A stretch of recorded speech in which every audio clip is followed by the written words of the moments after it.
Wayanad DCC treasurer NM വിജയന്റെയും മകന്റെയും മരണവുമായി ബന്ധപ്പെട്ട് bank ഇടപാടുകളും സാമ്പത്തിക ബാധ്യതകളും പോലീസ് പരിശോധിക്കുകയാണ്. ഇടപാട് നടത്തിയ ബാങ്കുകളിൽ സ്റ്റേറ്റ്മെന്റ് ആവശ്യപ്പെട്ട് നോട്ടീസ് നൽകിയിട്ടുണ്ട്. വീട്ടിൽ നിന്ന് കണ്ടെത്തിയ 2022 ഡയറിയിലെ ഇടപാടുകളുടെ വിശദാംശങ്ങളുമുണ്ട്. ഈ അക്കൗണ്ടുകളുടെ ഇപ്പോഴുള്ള സ്ഥിതി മനസ്സിലാക്കുന്നതിനായാണ് സ്റ്റേറ്റ്മെന്റ് എടുക്കുന്നത്.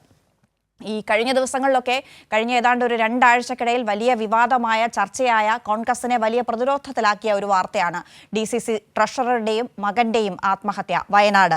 അതിൽ പലതരത്തിലുള്ള ആരോപണങ്ങൾ വന്നുകൊണ്ടിരിക്കുന്നു. IC ബാലകൃഷ്ണൻ അതിൽ ഒരു പ്രത്യേക കണ്ണിയായിട്ടുണ്ട് എന്ന വിവരങ്ങൾ പുറത്തു വന്നിട്ടുണ്ട്. അതിൻ്റെ രേഖകൾ പുറത്തു വന്നു. NM Vijayan K. സുധാകരന് KPCC നേതൃത്വത്തിന് അയച്ച കത്ത് അർബൻ സഹകരണ ബാങ്ക് ബത്തേരി അർബൻ സഹകരണ ബാങ്കിലെ നിയമനവുമായി ബന്ധപ്പെട്ട് കോഴ വാങ്ങിയിട്ടുണ്ട്. പണം വാങ്ങിയ ഉദ്യോഗാർത്ഥികളിൽ നിന്ന് ജോലി കിട്ടിയില്ലെങ്കിൽ ആ പണം തിരികെ കൊടുക്കാം എന്ന ഉടമ്പടിയോടുകൂടി പണം വാങ്ങുന്നു. പക്ഷേ ജോലി കിട്ടിയതുമില്ല, പണം തിരികെ കൊടുത്തതുമില്ല. വാഗ്ദാനങ്ങളൊക്കെ നിഷേധിക്കപ്പെട്ടതിൻ്റെ പ്രതിസന്ധിയിൽ ഉദ്യോഗാർത്ഥികൾ ഉണ്ട്. ആ പരാതി താൻ പ്രതിസന്ധിയിലാകുന്നു എന്ന് കാണിച്ച് NM വിജയൻ K. സുധാകരൻ എഴുതിയ കത്താണ് പുറത്തു വന്നത്. ആ കത്തിൽ IC ബാലകൃഷ്ണന്റെ പേര് കൃത്യമായി പറയുന്നുണ്ട്. അത് കഴിഞ്ഞും മറ്റു കോൺഗ്രസ് നേതാക്കളുടെ കൂടി പ്രതികരണം K. സുധാകരൻ അയച്ച കത്തിന്റെ പകർപ്പുകൾ പുറത്തു വന്നിരുന്നു. പക്ഷേ ഇതുവരെയും KPCC നേതൃത്വം ഇതിലൊരു പ്രതികരണത്തിന് തയ്യാറായിട്ടില്ല. വയനാട് DCCയുടെ പ്രതികരണം മാത്രമാണ് ഇതുവരെ വന്നിരിക്കുന്നത്. ആ തരത്തിൽ നോക്കുമ്പോൾ ഇതിൽ കൃത്യമായ ഒരു പ്രതിരോധത്തിലാണ് കോൺഗ്രസ് എന്ന് തീർച്ചയായും വിലയിരുത്താൻ കഴിയും. ഈ കാര്യത്തിൽ പോലീസിന്റെ ഒരു അന്വേഷണം വിപുലമായ രീതിയിൽ നടന്നുകൊണ്ടിരിക്കുകയാണ്. NM വിജയന്റെ മകന്റെയും മരണവുമായി ബന്ധപ്പെട്ട് ബാങ്ക് ഇടപാടുകളും സാമ്പത്തിക ബാധ്യതകളുമൊക്കെയാണ് പോലീസ് ഇപ്പോൾ പരിശോധിച്ചു വരുന്നത്. ഇടപാട് നടത്തിയ ബാങ്കുകളിൽ സ്റ്റേറ്റ്മെന്റ് ആവശ്യപ്പെട്ട് നോട്ടീസ് നൽകിയിട്ടുണ്ട്. NM വിജയന്റെ ഒരു ഡയറി കണ്ടെടുത്തിയിരുന്നു. ആ കണ്ടെത്തിയ ഡയറിയിൽ ഇടപാടുകളുടെ വിശദാംശങ്ങളുണ്ട്. ആ വിശദാംശങ്ങൾ എന്തൊക്കെയാണ് എന്നതൊക്കെ അറിയേണ്ടിയിരിക്കുന്നു. ഈ അക്കൗണ്ടുകളുടെ ഇപ്പോഴുള്ള സ്ഥിതി മനസ്സിലാക്കുന്നതുകൂടി വേണ്ടിയാണ് ഇപ്പോൾ സ്റ്റേറ്റ്മെന്റ് എടുത്തുകൊണ്ടിരിക്കുന്നത്. അതിൻ്റെ അനൂപ് KR വയനാട് നിന്ന് വിവരങ്ങൾ നൽകാനുണ്ട്. അനൂപ്, പോലീസ് അന്വേഷണം ഇപ്പോൾ ഏത് ഘട്ടത്തിലാണ്? ഏതൊക്കെ വിധം അന്വേഷണം ക്രമീകരിച്ചിരിക്കുന്നു? എങ്ങനെ വിപുലപ്പെടുത്തിയിരിക്കുന്നു? ബാങ്കുമായി ബന്ധപ്പെട്ട് പ്രധാനമായും ഈ സാമ്പത്തിക ഇടപാടുകൾ സംബന്ധിച്ചാണ് അന്വേഷണം നടക്കുന്നത്. അതിൽ കഴിഞ്ഞ ദിവസം ഈ ഡോക്ടർ സണ്ണി അതിന്റെ മുൻ ചെയർമാൻ ഇത് സംബന്ധിച്ചുള്ള ചില വെളിപ്പെടുത്തലുകൾ നടത്തിയിരുന്നു. ഈ അന്നത്തെ DCC പ്രസിഡന്റും DCC പ്രസിഡന്റായിരുന്ന MLA IC ബാലകൃഷ്ണൻ തനിക്കൊരു പട്ടിക കൈമാറിയെന്നും 17 പേർക്ക് നിയമനം നടത്താൻ സമ്മർദ്ദം ചെലുത്തിയെന്നുമുള്ള ഒരു നിർണായകമായ വിവരമായിരുന്നു. അത് കഴിഞ്ഞ ദിവസം വൈകിട്ട് ആയിരുന്നു ആ വെളിപ്പെടുത്തൽ നടത്തിയത്. ഏതായാലും അതിന്റെ കൂടി അടിസ്ഥാനത്തിലായിരിക്കും ഇനി പോലീസ് ഇത് സംബന്ധിച്ചുള്ള അന്വേഷണം നടക്കുക. പ്രധാനമായും പോലീസ് അന്വേഷിക്കുന്നത് NM വിജയന്റെ DCC ട്രഷറർ NM വിജയന്റെയും മകന്റെയും ആത്മഹത്യ സംബന്ധിച്ചുള്ള കാരണങ്ങളാണ്. അതിന് പിന്നിൽ ചില സാമ്പത്തിക ഇടപാടുകൾ സംബന്ധിച്ചിട്ടുള്ള ഇടപാടുകളാണ്, അതിന്റെ ബാധ്യതയാണ് എന്നത് സംബന്ധിച്ചുള്ള വിവരങ്ങൾ നേരത്തെ പുറത്തു വന്നിരുന്നു. ഏതായാലും അതിന്റെ അടിസ്ഥാനത്തിലാണ് പോലീസ് ഈ കാര്യം പ്രാഥമികമായി പരിശോധിക്കുന്നത്.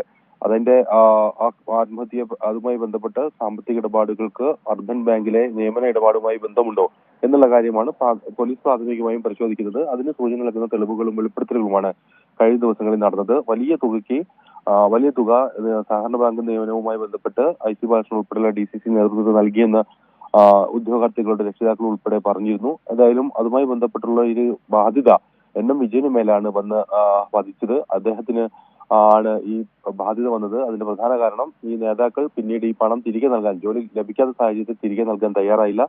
ഇടനിലക്കാരനായിരുന്ന NM വിജയനോടാണ് പല ഉദ്യോഗാർത്ഥികളും രക്ഷിതാക്കളും എല്ലാം ഈ പണം തിരികെ ആവശ്യപ്പെട്ടു തുടങ്ങിയത്. എന്നാലും അതിന്റെ എല്ലാം കടുത്ത സമ്മർദ്ദം അദ്ദേഹം അനുഭവിച്ചിരുന്നതായാണ് കണക്ക്. പോലീസ് ഏതായാലും സംബന്ധിച്ചുള്ള പ്രാഥമിക പരിശോധനകൾ പൂർത്തിയാക്കിയിട്ടുണ്ട്. അദ്ദേഹത്തിന്റെ മണിച്ചിറയിലെ വീട്ടിൽ നടത്തിയ പരിശോധനകളിലെല്ലാം ഇത്തരത്തിലുള്ള ചില സാമ്പത്തിക ഇടപാടുകൾ, സാമ്പത്തിക ബാധ്യതകൾ തെളിയിക്കുന്ന രേഖകളും പോലീസ് കണ്ടെത്തിയിട്ടുണ്ട്. അത് സംബന്ധിച്ചുള്ള വിശദാംശങ്ങളിലേക്ക് പോലീസ് ഇന്ന് കടക്കും. അതുമായി ബന്ധപ്പെട്ട ബാങ്കുകളുടെ ഉൾപ്പെടെ വിശദാംശങ്ങൾ, സ്റ്റേറ്റ്മെന്റുകൾ ശേഖരിക്കുകയാണ് പോലീസ്. ഈ വലിയ ബാധ്യത തീർക്കുന്നതിന് വേണ്ടി വിവിധ ബാങ്കുകളിൽ നിന്ന് NM വിജയൻ ലോണുകൾ എടുത്തിരുന്നു എന്നതുൾപ്പെടെയുള്ള വിവരങ്ങൾ പോലീസിനുണ്ട്. ഏതായാലും അത്തരം രേഖകളും ഫോൺ രേഖകളും എല്ലാം പോലീസ് പരിശോധിക്കും. പ്രാഥമികമായി ഫോൺ പോലീസ് പരിശോധിച്ചിരുന്നു. പ്രത്യക്ഷത്തിൽ ലഭിക്കാവുന്ന വിവരങ്ങൾ ശേഖരിച്ചു. എന്നാൽ കൂടുതൽ വിശദാംശങ്ങൾ ശേഖരിക്കാൻ ഒരുങ്ങുകയാണ് പോലീസ്. അതിനായി ഫോൺ രേഖകൾ, ഫോൺ സംഭാഷണങ്ങൾ, കോൾ റെക്കോർഡുകൾ, അതുമായി ബന്ധപ്പെട്ട് മറ്റേതെങ്കിലും ഡിലീറ്റ് ചെയ്ത രേഖകളുണ്ടോ തുടങ്ങിയ കാര്യങ്ങളെല്ലാം വിശദമായി പരിശോധിക്കും. അതിനായി ഫോൺ സൈബർ സംഘത്തിന് പോലീസ് ഇന്ന് വിട്ടു നൽകുകയും ചെയ്യും. 2 ദിവസങ്ങളായി പോലീസിന്റെ കസ്റ്റഡിയിലാണ് അദ്ദേഹത്തിന്റെ ഫോൺ ഉൾപ്പെടെയുള്ള കാര്യങ്ങൾ, ഡിവൈസുകൾ. ഏതായാലും പോലീസ് അന്വേഷണം ആ വിധത്തിൽ പുരോഗമിക്കുകയാണ്. അതോടൊപ്പമാണ് ഈ ഇത്തരത്തിൽ സാമ്പത്തിക ഇടപാടുകൾ സംബന്ധിച്ചിട്ടുള്ള വലിയ ആരോപണങ്ങൾ ഉയരുന്നത്. അതോടൊപ്പം അതുമായി ബന്ധപ്പെട്ട തെളിവുകൾ പുറത്തു വരുന്നത്. അത് സംബന്ധിച്ചും പോലീസിന്റെ അന്വേഷണം നീളും. ബത്തേരി ഡിവൈഎസ്പി അബ്ദുൾ ഷെരീഫിനാണ് ഈ അന്വേഷണത്തിന് ചുമതല ഉത്തരമേഖല DIGയുടെ പ്രത്യേക നിർദ്ദേശാനുസരണം നൽകിയിട്ടുള്ളത്. അദ്ദേഹമാണ് ഈ കേസ് അന്വേഷിക്കുന്നത്. ഈ അന്വേഷണവുമായി ബന്ധപ്പെട്ടുള്ള ചോദ്യം ചെയ്യൽ, തുടർ ചോദ്യം ചെയ്യലുകൾ ഉൾപ്പെടെയുള്ള നടപടികളായിരിക്കും ഏതായാലും ഇന്ന് നടക്കുക. അനൂപ്, IC ബാലകൃഷ്ണനുമായി ബന്ധപ്പെട്ട വിമർശനങ്ങളുണ്ട്, ആരോപണങ്ങളുണ്ട്. അതിൽ DCCയുടെ പ്രതികരണം വന്നിരുന്നു. ഇതിൽ ഒരു അന്വേഷണ പരിധിയിലേക്ക് വരാനുള്ള സാധ്യത എത്രത്തോളം കാണുന്നുണ്ട്? അങ്ങനെ വിലയിരുത്തപ്പെടുന്നുണ്ടോ? പ്രത്യേകിച്ചും K സുധാകരന് NM വിജയൻ അയച്ച ഒരു കത്ത് പുറത്തു വന്നിട്ടുണ്ട്. അതിനുശേഷം ഒരാൾ കൂടി, കോൺഗ്രസ് നേതൃത്വത്തിലുള്ള ഒരാൾ കൂടി K സുധാകരന് IC ബാലകൃഷ്ണന്റെ പേര് കൂടി പരാമർശിക്കപ്പെടുന്ന വിധത്തിലുള്ള ഒരു കത്ത് പുറത്തു വന്നിരുന്നല്ലോ. ഏതായാലും KPCCക്ക് മുന്നിൽ ഇക്കാര്യം നിരന്തരമായി പരാതികളുടെ അടിസ്ഥാനത്തിൽ ഉണ്ടായിരുന്നു എന്നുള്ളത് വേണം നമുക്ക് മനസ്സിലാക്കാൻ. KPCC ഇത്തരത്തിൽ പരാതികൾ എന്നാൽ അവഗണിക്കുകയാണ് ചെയ്തത്. KPCC പ്രസിഡന്റിന് ഉദ്യോഗാർത്ഥികൾ ഉൾപ്പെടെ പരാതികൾ നൽകിയിട്ടുണ്ട്. പുറത്തു വന്ന രേഖകൾ NM വിജയൻ KPCCക്ക് നൽകിയ പരാതിയും അതോടൊപ്പം ആ ഘട്ടത്തിൽ 2021 കാലഘട്ടത്തിൽ ചില ഉദ്യോഗാർത്ഥികളുടെ ഈ പണം വാങ്ങിയ ചില ആളുകൾ പണം തിരികെ നൽകാനായിട്ട് പണം ആവശ്യപ്പെട്ട് നൽകിയ കത്തുകളെല്ലാം KPCCക്ക് മുന്നിലുണ്ട്. ഏതായാലും വയനാട് ജില്ലാ നേതൃത്വം ഉൾപ്പെടെ ഇക്കാര്യത്തിൽ വീണ്ടും ഒരു അന്വേഷണം ആവശ്യപ്പെട്ടിട്ടുണ്ട്.